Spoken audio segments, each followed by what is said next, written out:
María Purísima, sin pecado concebida, ven Espíritu Santo por medio de la intercesión de San Pablo.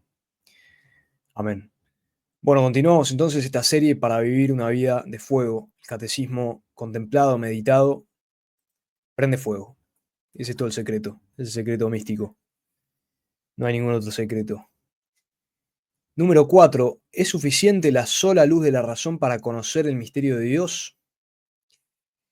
Para conocer a Dios con la sola luz de la razón, el hombre encuentra muchas dificultades. No es imposible, es ciertamente posible.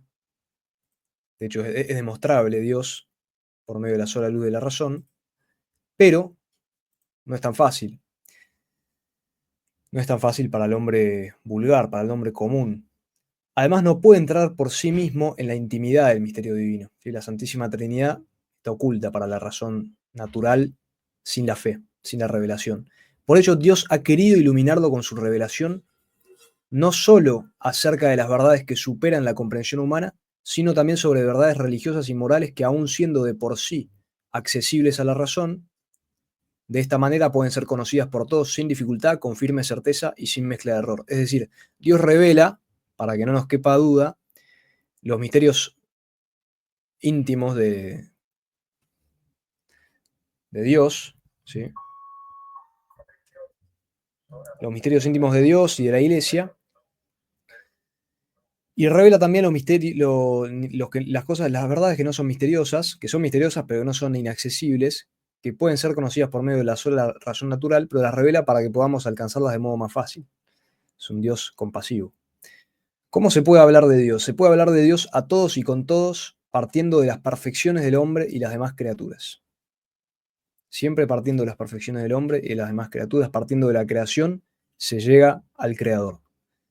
Partiendo de la belleza de las cosas, se llega a la belleza infinita y suprema. Las criaturas, las cuales son un reflejo, si bien limitado, de la infinita perfección de Dios. Sin embargo, es necesario purificar continuamente nuestro lenguaje de todo lo que tiene de fantasioso e imperfecto, sabiendo bien que nunca podrá expresar plenamente el infinito misterio de Dios. Es decir, la infinitud del misterio de Dios nos deja perplejos. Podemos hablar sobre Dios con precisión, con cierta precisión, pero siempre hay que conservar el asombro. Y eso es muy importante, porque el hombre asombrado es el hombre vivo.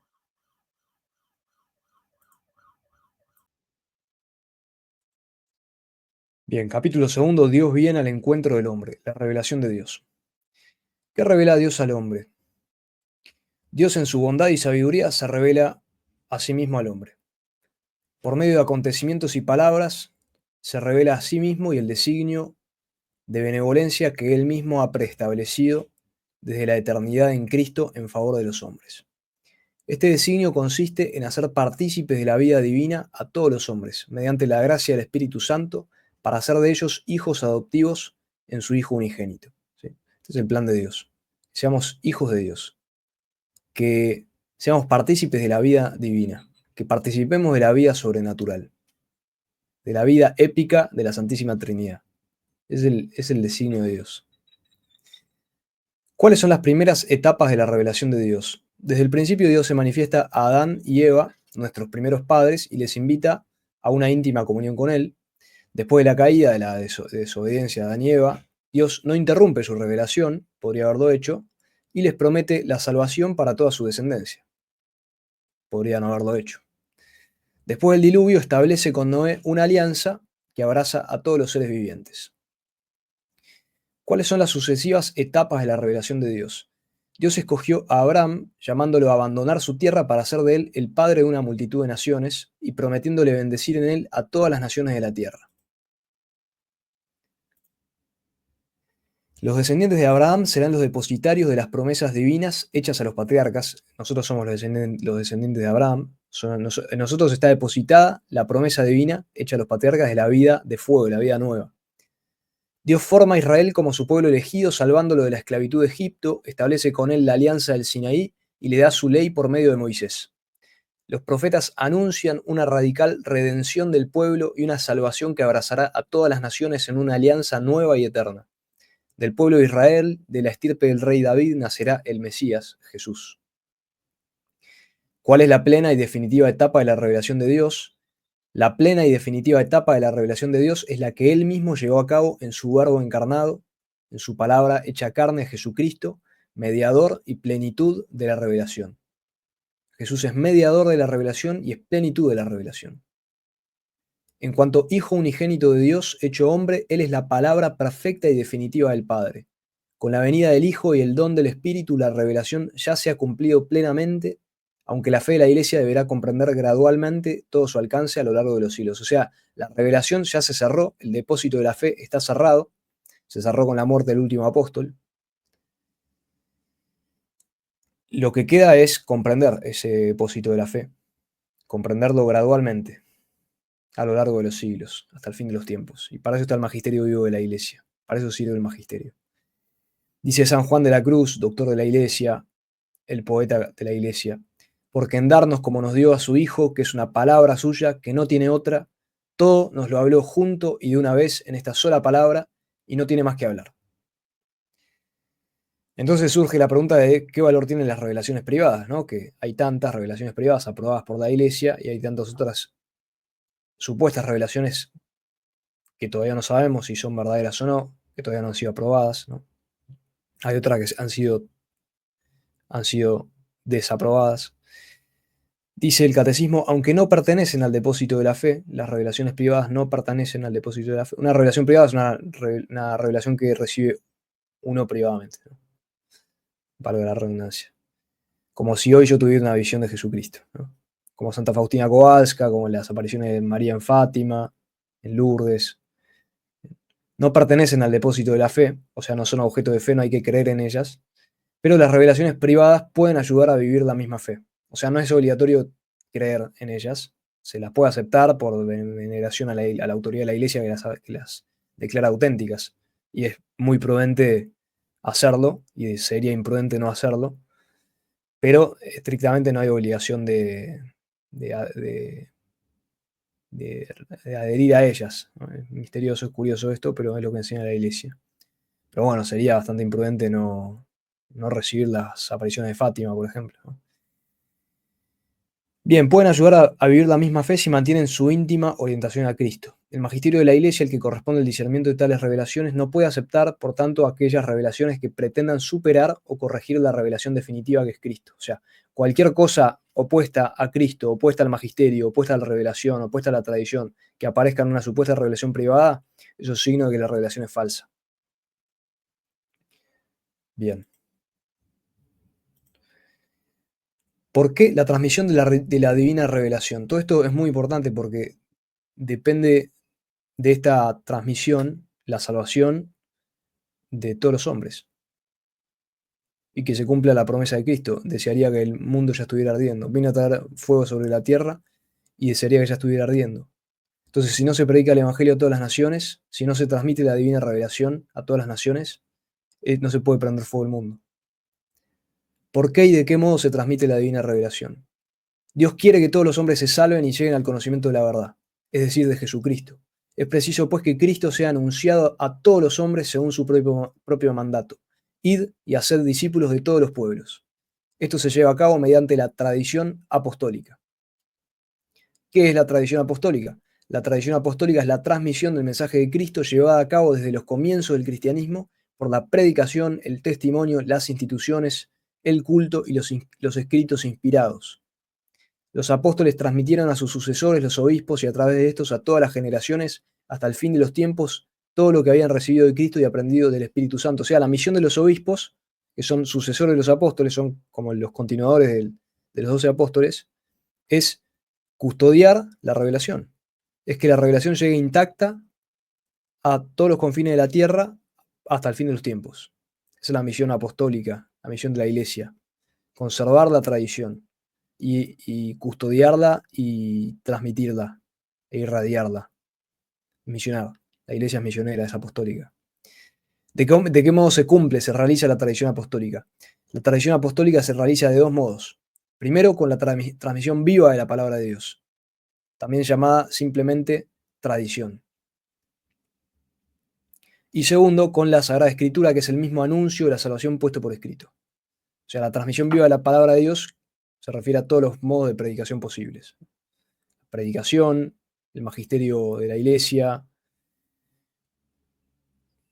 del culto, la liturgia, los escritos de los santos, de los doctores, etc. La Sagrada Escritura es el mismo anuncio de la salvación puesto por escrito de modo infalible, porque lo escribe el Espíritu Santo. ¿Qué relación existe entre tradición y Sagrada Escritura? La tradición y la Sagrada Escritura están íntimamente unidas y compenetradas entre sí. En efecto, ambas hacen presente y fecundo en la Iglesia el misterio de Cristo y surgen de la misma fuente divina. La tradición surge de Dios y la Sagrada Escritura surge de Dios. Constituyen un solo sagrado depósito de la fe, del cual la Iglesia saca su propia certeza sobre todas las cosas reveladas. O sea, no se puede separar la tradición de la Escritura ni de la Iglesia. No se puede. Y esto es lo que no entienden los protestantes, lo que no entienden los progresistas. Los protestantes separan la Escritura de la tradición y los progresistas separan todo de todo. Separan a la Iglesia, sobre todo, de Dios, de Cristo, y bueno, y desprecian la tradición, ¿no? Pero fíjense, la misma Iglesia es tradicional, el mismo Cristo es tradicional porque la predicación al principio y la revelación fue transmitida en los primeros siglos únicamente por la predicación apostólica, o sea, por la tradición. Significa tradición viene de transmitir. Y se transmitió por escrito y oralmente. Y después vino la Sagrada Escritura. O sea, no vino la Sagrada Escritura antes que la tradición. Esto es una distinción muy importante, sobre todo para los protestantes. Y para los católicos de hoy también, que muchas veces no aprenden estas cosas. La Sagrada Escritura depende de la tradición. Primero está la predicación apostólica, la predicación de Cristo y la predicación de los apóstoles. Después viene la Escritura. Los libros inspirados se escriben años después de que la palabra viva ya estaba viva entre la gente, entre los apóstoles, entre los discípulos. Se predicaba, se difundía, se transmitía, se misionaba. Y después vino la Sagrada Escritura. Y la Sagrada Escritura fue definida tal como sagrada por tradición, por la autoridad de la tradición, dependiendo de cuáles libros habían sido inspirados tradicionalmente, y quién fue la encargada de declarar infaliblemente qué libros son los inspirados y qué libros no, de modo que estemos seguros que hay libros que son palabra de Dios, hay libros que no son palabra de Dios y son falsos. Y la Iglesia Católica, la única iglesia. Eso también es una lección para los protestantes, porque ellos pretenden usar una Sagrada Escritura, pero no se dan cuenta que el que declaró que la Sagrada Escritura es sagrada fue la Iglesia Católica. Bien. Que fue una, hasta que se separaron los protestantes en el siglo XVI. Antes se habían separado los orientales, ¿no? Pero, bueno. ¿A quién ha sido confiado el depósito de la fe? El depósito de la fe ha sido confiado por los apóstoles a toda la iglesia. Todo el pueblo de Dios, con el sentido sobrenatural de la fe, sostenido por el Espíritu Santo y guiado por el magisterio de la iglesia, acoge la revelación divina, la comprende cada vez mejor y la aplica a la vida. Pero sobre todo, y esto no está acá expresamente, viene a continuación, sobre todo está confiado el depósito de la fe a los sucesores de los apóstoles, a los obispos y sobre todo al Papa. El Papa es el gran custodio de la tradición, de la fe, de la ortodoxia. La ortodoxia quiere decir la recta doctrina, la sana doctrina, las palabras de San Pablo, palabras bíblicas, palabras del Espíritu. De modo que es imposible vivir una vida de fuego, una vida auténtica, una vida espiritual máxima, sin la sana doctrina, sin el magisterio, sin la obediencia al magisterio. La obediencia al magisterio es obediencia al Señor. La obediencia a la tradición es obediencia al Señor. La tradición y el magisterio surgen como fuente de Dios, revelado en Cristo, palabra definitiva y eterna, hecha carne, cierre de la revelación. Y no solo tiene la tradición y el magisterio, tienen a Cristo por fuente y a Dios por fuente, sino que tienen a Dios por autor y por inspirador. Porque Dios inspira al magisterio vivo por los siglos de los siglos, hasta que se terminen los tiempos. De modo que la desobediencia al magisterio es un pecado de impiedad, un pecado de impiedad. Pues es desobediencia a Dios. Bien, ¿a quién corresponde interpretar auténticamente el depósito de la fe? La interpretación auténtica del depósito de la fe corresponde solo al magisterio vivo de la Iglesia, es decir, al sucesor de Pedro, el obispo de Roma, y a los obispos en comunión con él. O sea, el magisterio vivo de la Iglesia es el Papa y los obispos, que son personas vivas. Los obispos en comunión con el Papa, nunca sin su comunión con él. Al magisterio, el cual, en el servicio de la palabra de Dios, goza del carisma cierto de la verdad, compete también definir los dogmas, que son formulaciones de las verdades contenidas en la divina revelación. Cuando define un dogma, el magisterio es infalible. Siempre que no defina algo, el magisterio puede fallar. Sin embargo, goza con un cierto carisma que se llama carisma de la verdad, que hace que no falle de modo habitual. Puede fallar de vez en cuando, pero no de modo habitual, porque si no, no podríamos confiar en la autoridad de la iglesia, lo cual sería absurdo y sería impropio de la verdad de la iglesia. De modo que existe un carisma cierto de la verdad, ¿sí? Que no es una infalibilidad permanente, ojo. La infalibilidad papal es solamente cuando se definen los dogmas. Solamente cuando se define una verdad de fe o de moral para ser sostenida para siempre. Ahí la iglesia es infalible. Si no, la iglesia cuando enseña la doctrina, el servicio de la palabra de Dios, goza el carisma cierto de la verdad, de modo que no se equivoque de modo burdo, ¿no? Se puede equivocar en algunas cosas, pero siempre en cosas accidentales, secundarias, nunca de modo esencial o sustancial. Porque si no, eso sería impropio de la verdadera iglesia. Dios habría fundado una iglesia para que custodie su revelación y la iglesia habría fallado. Y las puertas del infierno hubieran prevalecido.